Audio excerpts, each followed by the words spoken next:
What truly breaks a narcissist? It's not what you think, and that's where this journey begins. Imagine a person who builds their entire identity on illusion, on borrowed strength, on the shallow applause of a world too distracted to look deeper. But what happens when the curtain falls and no one's clapping? In this talk, we'll expose the four brutal truths that cut straight through their armor, truths they can never unhear, never unsee, and never recover from. If you've ever felt the chill of manipulation cloaked in charm, or questioned your worth after being dismantled by someone who swore they loved you, this isn't just a speech, it's a reckoning. But here's the twist. The real danger isn't them. It's what happens when you start waking up. So buckle up, because by the end, you'll not only understand what breaks a narcissist, you'll discover what builds something far greater within yourself. Ready to find out which of these four truths is the one they fear most? Let's tear the mask off together. Exposure of their true self is the one thing a narcissist dreads more than anything else. Beneath the crafted charm, the superficial confidence, and the endless self-promotion lies an insecure and fragile ego, built on lies they tell the world, and worse, the lies they tell themselves. When someone begins to see through the mask, when they catch a glimpse of the emptiness behind the grandiosity, the narcissist begins to unravel. They thrive on image, on carefully maintained illusions of superiority, power, and flawlessness. But these illusions are fragile, brittle constructs held together by manipulation, deceit, and the desperate need for constant validation. Exposure is not just inconvenient for a narcissist, it's psychologically devastating. It threatens the core of their identity because their identity was never real to begin with. They spend years constructing this false self, a persona designed to earn admiration, inspire envy, and silence criticism. But this false self is disconnected from reality. It has no roots in truth. It cannot withstand honest scrutiny. And when someone, especially someone close, starts to confront them with facts, contradictions, or questions they can't answer, the narcissist becomes cornered. They feel as if the walls are closing in and their fight or flight response kicks in, not to protect the truth, but to protect the illusion. This is why narcissists often react with rage, gaslighting, or sudden withdrawal when challenged. They aren't just defending a viewpoint, they are defending the only identity they know. And if that identity crumbles, they face an internal crisis too terrifying to articulate. They may act strong, even laugh it off, but inside, they are shaking. The mask slipping is the beginning of their psychological collapse. The terror of being seen for who they really are is rooted in deep shame, shame that they've buried for years beneath arrogance and denial. The narcissist doesn't want to feel ordinary. They don't want to admit weakness, insecurity, or failure. But when someone pulls back the curtain and sees the person behind the act, that shame surges to the surface like a tidal wave. And unlike guilt, which can drive someone to change, shame paralyzes. It makes the narcissist feel worthless, exposed, and helpless. But instead of processing this shame and growing from it, they often lash out, blame others, or spiral into depression and self-destruction. Some might even attempt to rebuild their illusion stronger than before, becoming even more manipulative and grandiose. But deep down, they know someone saw them, and that awareness eats away at their sense of control. The exposure doesn't even need to be dramatic. It can be as subtle as someone no longer reacting to their manipulation, or calling out a contradiction in their story, or simply refusing to feed their ego. It's the moment someone stops playing along that sends a message louder than any confrontation. I see you, and I'm not afraid of you. That's the moment the narcissist starts to panic, because control is their lifeline. They depend on controlling how others see them. When that control is lost, they feel invisible, irrelevant, and powerless. And nothing frightens a narcissist more than powerlessness. Their self-worth isn't internally sourced, it's borrowed from others. So when others stop feeding the fantasy, the narcissist's identity begins to collapse like a house of cards. In many cases, the exposure is accidental. It happens over time. A friend, a partner, or a coworker begins to notice the inconsistencies. They notice the stories don't add up. They see the rage beneath the charm. They catch the manipulation in action. At first, they may doubt themselves because narcissists are masters of confusion and projection. But once clarity comes, it cannot be undone. The spell breaks, the illusion dies, and the narcissist knows it. They can sense when someone has stopped believing in their performance. It's like watching a magician caught mid-trick. The audience sees the wires, the trapdoors, the sleight of hand. And once seen, it can't be unseen. This is why narcissists often discard people once they're exposed. They can't bear to be around those who see the truth. These people become threats to their narrative. Their very presence is a reminder of the lie. So the narcissist cuts them off, smears their reputation, or pretends they never mattered. Not out of strength, but out of fear, out of desperation. Because if the lie is seen and the truth is spoken aloud, the narcissist is left with nothing but themselves. And that's a reality they've been running from their entire life. What makes exposure especially unbearable is that it removes the narcissist's ability to control the storyline. They can't spin the narrative when someone knows the truth. They can't twist reality when someone remembers it clearly. They can't play the victim when someone saw them being the villain, and so they flail, they plot, they smear, and they sabotage, but no matter what they do, the truth lingers. It haunts them.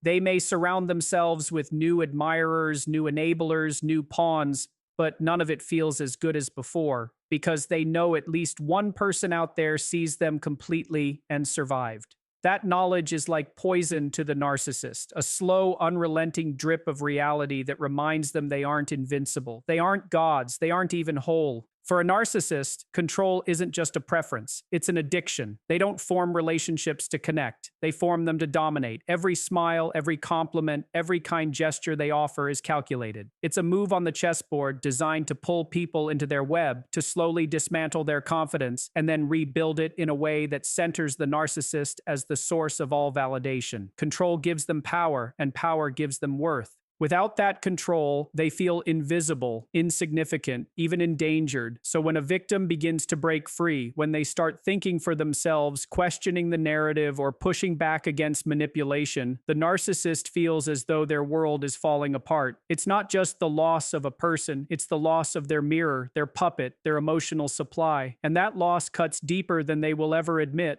Control is established slowly, often under the disguise of love, concern, or charm. The narcissist might flood their target with affection early on, making them feel special, seen, and irreplaceable. But underneath that affection is a hidden ledger, keeping score, planting emotional debts. "After all I've done for you," they'll say, or "no one else understands you like I do."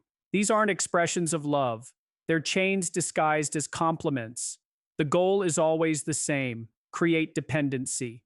If the victim starts to believe they owe their happiness, their security, even their identity to the narcissist, control is complete.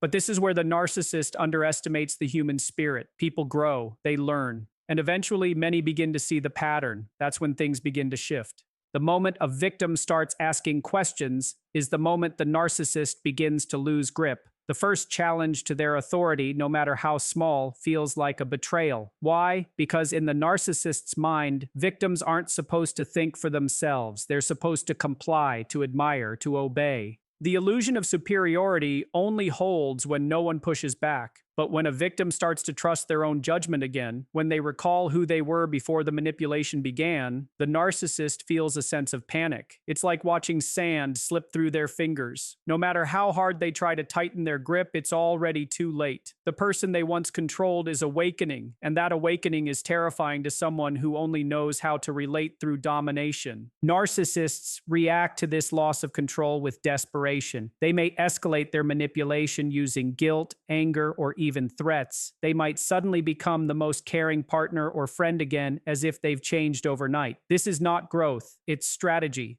It's a tactic known as hoovering, where the narcissist tries to suck the victim back in with false promises and temporary charm. But if the victim resists, if they stand their ground, the narcissist shifts tactics. The affection turns into rage and the praise becomes insult.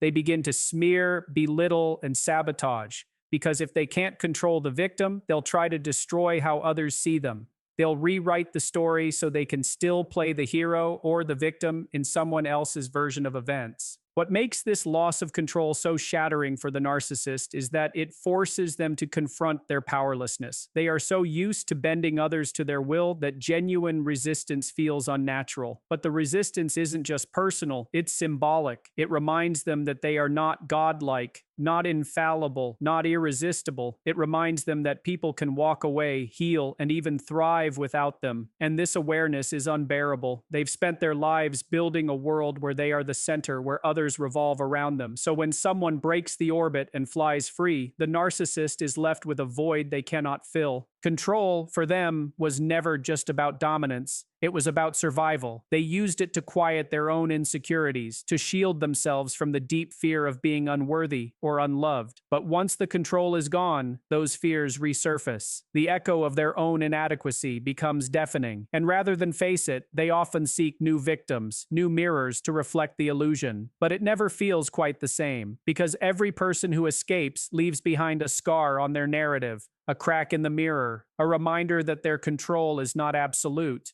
It shakes their confidence in their ability to manipulate. It reminds them of something they try to forget, that people, when awakened, are stronger than their lies. Even worse, when victims grow and begin sharing their truth, the narcissist's influence weakens in the larger social sphere. Their charm doesn't work on everyone anymore. Their lies are met with skepticism, not trust, and that social exposure compounds the personal loss. It turns the narcissist's private failure into a public one. They can feel the grip loosening not just in a relationship but in their social identity. They start losing not just one victim but a whole audience, and that is a loss they may never fully recover from. Public humiliation and rejection are among the most devastating experiences a narcissist can endure because they directly strike at the heart of what they value most: external validation, admiration, and image control. A narcissist spends their life constructing a facade, an idealized version of themselves carefully polished and presented to the world. This false self is their armor, their strategy for survival, and their primary weapon in manipulating others. When that image is shattered not in private but in front of others, the emotional fallout is catastrophic. Public humiliation means being seen not as the superior, flawless figure they pretend to be, but as flawed, weak, or even fraudulent. Rejection strips them of the illusion of desirability and control. Together, these experiences shake the very foundation of their identity. Unlike most people who might process embarrassment and move forward, a narcissist experiences humiliation as a threat to their very existence. Their self-worth doesn't come from within, it's externally sourced. Applause, praise, admiration, and envy from others are the nutrients that sustain them. Public rejection is not just an emotional wound, it's an identity crisis. The fear of being laughed at, dismissed, or discarded in front of others creates a level of psychological discomfort that they are not equipped to handle. They see themselves through the lens of others, and when that lens reflects back ridicule or indifference, the narcissist is consumed by rage, shame, and panic. Reputation is everything to them. They carefully curate how they are perceived, often obsessing over appearances, social status, and recognition. They lie, exaggerate, and manipulate not just to win affection, but to control the narrative. They believe that if they control how others see them, they can control reality itself. So, when public humiliation occurs, when someone exposes a lie, calls out their behavior, or simply rejects them openly, they experience it not as a single moment of discomfort, but as a complete collapse of their constructed world. It's like a mirror cracking in slow motion, each fracture reflecting a truth they've tried desperately to hide. What makes this experience even more unbearable is that narcissists often believe they are invincible to such things. They carry a sense of entitlement, a belief that they are superior and immune to the rules that govern others. So when they are humiliated or rejected publicly, it doesn't just hurt, it contradicts their worldview. It proves they are not above consequence, not immune to judgment, and not protected by their charm. And because they lack the internal mechanisms to process failure with humility, they spiral. Some may lash out with vengeance, plotting ways to destroy the person who embarrassed them. Others retreat into isolation, consumed by bitterness and obsessive thoughts. But all narcissists will feel an overwhelming loss of control because their image, something they've invested everything into, has been compromised. The rejection doesn't have to come from a crowd to be deeply wounding. Sometimes all it takes is one meaningful person, someone they admired or sought validation from, saying no, walking away, publicly refusing to play the game. When someone who once admired the narcissist stands tall and says, "Enough," and does so in front of others, it sends a ripple effect the narcissist cannot contain. The illusion begins to collapse. Other people start to notice the cracks. They ask questions. They remember inconsistencies, and the narcissist's web of influence starts to unravel. In these moments, the narcissist may become frantic. They might attempt to win back control through charm or manipulation, pretending to be the victim or acting as if they're unaffected. But these are surface-level performances. Internally, they are crumbling.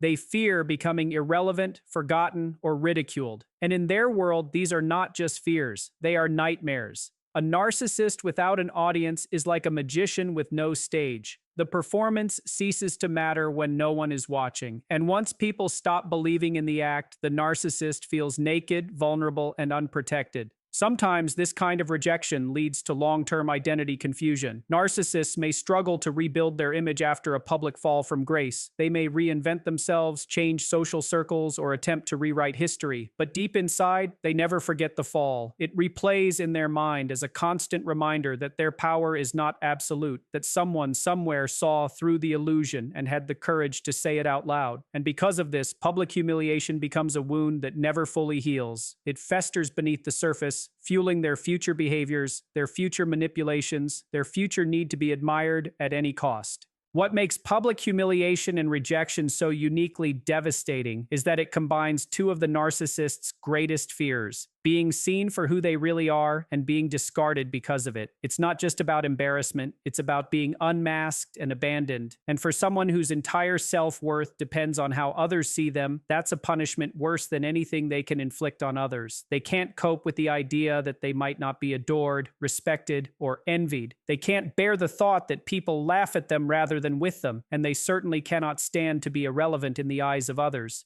Being replaced or forgotten is perhaps the deepest wound a narcissist can suffer because it confronts them with the terrifying truth that they are not as unique, indispensable, or unforgettable as they need to believe. Their entire self-image is built on the illusion of superiority, of being the best, the most desired, the irreplaceable one in any relationship, job, or social circle. They spend countless hours crafting this image, convincing others of their worth, and manipulating circumstances so that they are always the center of attention. But when someone walks away and not only survives but thrives without them, when someone else steps in and fills the role they once held, it feels like a kind of emotional death. It tells them that the world moves on, that people can heal, and that their presence wasn't the gift they thought it was temporary, maybe even toxic. To a narcissist, being replaced isn't just about losing a role, it's about losing relevance.